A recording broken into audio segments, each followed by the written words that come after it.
এখানে আমাদের একটা উল্লেখযোগ্য কেমন করে এই কবিতা মৃত্যুর বিষয় শেষে যে তুলনা দিয়েছে, স্তন হতে তুলে নিলে খাবে শিশু ধরে, মুহূর্তে আশ্বাস পায় গিয়ে স্তনান্তরে।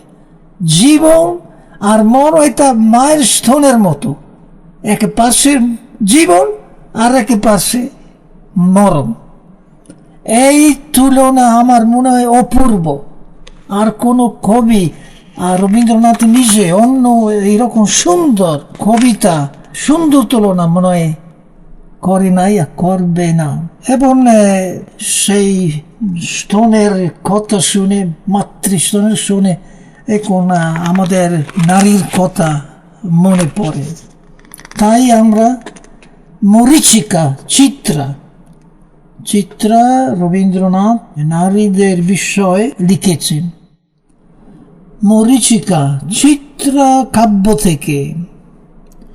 কেন আসিতেছ মুগ্ধ মোর পানে ধেয়ে, ওগো দিকভ্রান্ত পান্থ তৃষার্ত নয়ানে, লুব্ধ বেগে আমি যে তৃষিত তোমা চেয়ে, আমি চিরদিন থাকি এই মরু শয়ানে সঙ্গী হারা।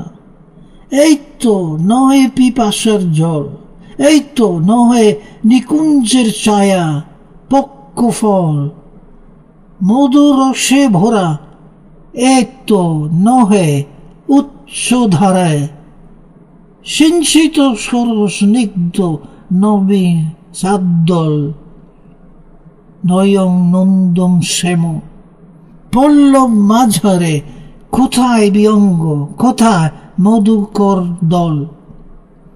শুধু যেন এখানে বন্যী সমলি শিখা, তপ্ত বাসনার তুলি আমার সম্বল, অনন্ত পিপাসা পটে এই কেবল লিখা, চির তৃষার্থের স্বপ্ন মায়া মরীচিকা।